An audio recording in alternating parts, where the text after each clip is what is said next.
بسم اللہ الرحمن الرحیم۔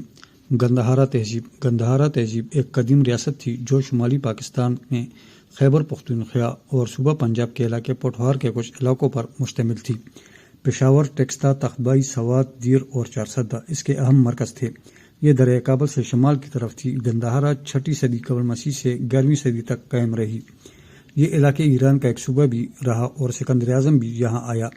فلسفی کوٹلیا چانکیہ بھی یہاں مقیم رہا۔ کشان دور گندہارا کی تاریخ کا سنہرا دور تھا۔ کشان بادشاہ کنشک کے عہد میں گندہارا تہذیب اپنے عروج پر پہنچی۔ گندہارا بدھ مت کی تعلیمات کا مرکز بن گیا اور لوگ یہاں تعلیم حاصل کرنے آنے لگے۔ یونانی، ایرانی اور مقامی اثرات نے مل کر گندہارا کے فن کو جنم دیا۔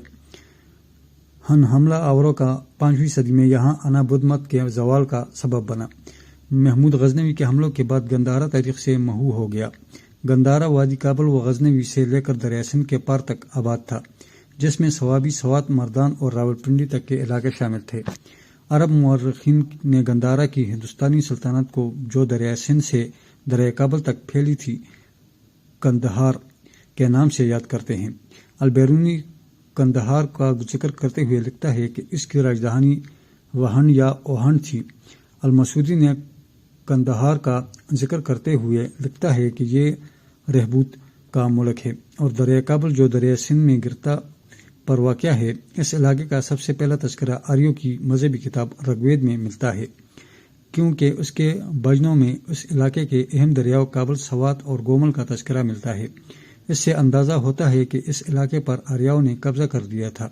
اس علاقے میں جو بھی آثار ملے ہیں انہیں گندہارا کی گورستانی تہذیب کا نام دیتا ہے۔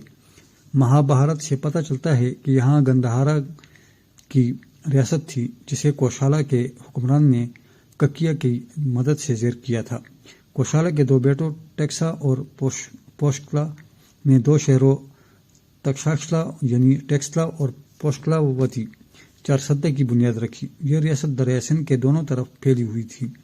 بعض ماہرین آثار قدیمہ کا خیال ہے کہ ٹیکسلا کی بنیاد ٹکا نامی قبیلے نے آباد کیا ہے جو وسطی ایشیا سے آیا تھا، چنانچہ اس کے نام پر ٹیکلاشلیا پڑا جو رفتہ رفتہ ٹیکسلا ہو گیا۔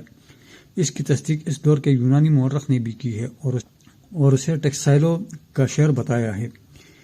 بدھ مت کی کتابوں میں گندہارا کا ذکر ملتا ہے۔ گوتم بدھ کے زمانے میں ٹیکسلا کی شہرت ایک عالمی مرکز کی تھی جہاں دور دور سے لوگ تحصیل علم کے لیے آتے تھے۔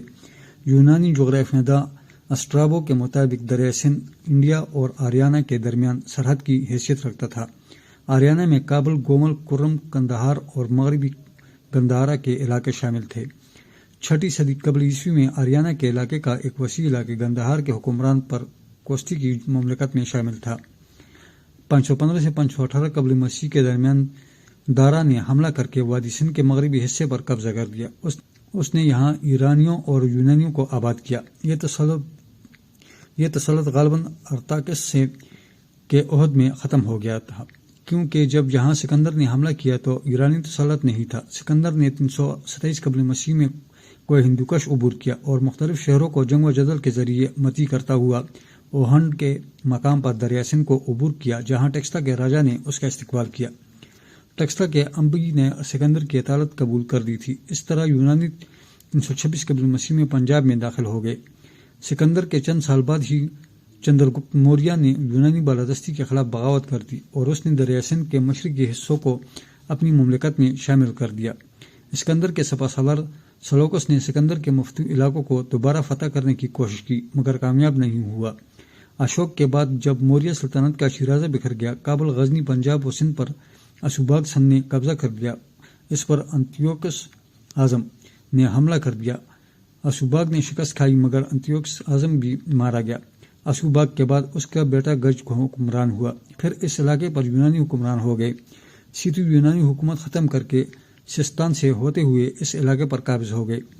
سیتی بھی پارتیوں کے زیر اثر ہوئے تو اس علاقہ پر ان کا تسلط ہو گیا، مگر جلد ہی یہ سرزمین کشانوں کے قبضے میں آ گئی۔ کشنوں کا خاتمہ ہنو نے کیا۔ اس طرح اس علاقے پر یوچیوں کی 400 سالہ حکمرانی کا خاتمہ ہو گیا۔ اس علاقے پر ہنو کے زابری مملکت کی حکمرانی تھی۔ ہنو نے تقریباً 200 سال حکمرانی کی۔ افغانستان میں ان کی قوت کو ترکوں نے صدمہ پہنچایا اور بر صغیر میں ایک قومی وفاق نے ان کی حکومت کا خاتمہ کر دیا۔ جس وقت چینی سیاح ہیون سانگ اور اونگ ہیون سی نے برصغیر کی سیاحت کی تو اس وقت گندھارا پر کشتری خاندان کی حکومت تھی۔ ان کا دارالحکومت پسا موجودہ بلگرام کابل کے شمال میں تھا۔ البیرونی انہیں ترک بتاتا ہے۔ اس خاندان کی حکومت آخری حکمران کو اس کے وزیر کلیر عرف للجا نے قید کر کے ہندو شاہی یا برہمن شاہی خاندان کی بنیاد رکھی۔ برہمن شاہی اس علاقے کا آخری حکمران خاندان تھا جس نے مسلمانوں کا مقابلہ کیا۔ یہ خاندان ابتدائے اسلام سے 421 ہجری 1030 تک حکمران رہا۔ جب افغانستان کے مشرقی حصوں پر اسلامی لشکر کا قبضہ ہو گیا تو اس کا دارالحکومت پسا سے گردیز، کابل پھر اور ہونڈا اور آخر میں نندانہ جہلم کے قریب منتقل ہو گیا، جہاں ان کا محمود غزنوی نے خاتمہ کر دیا۔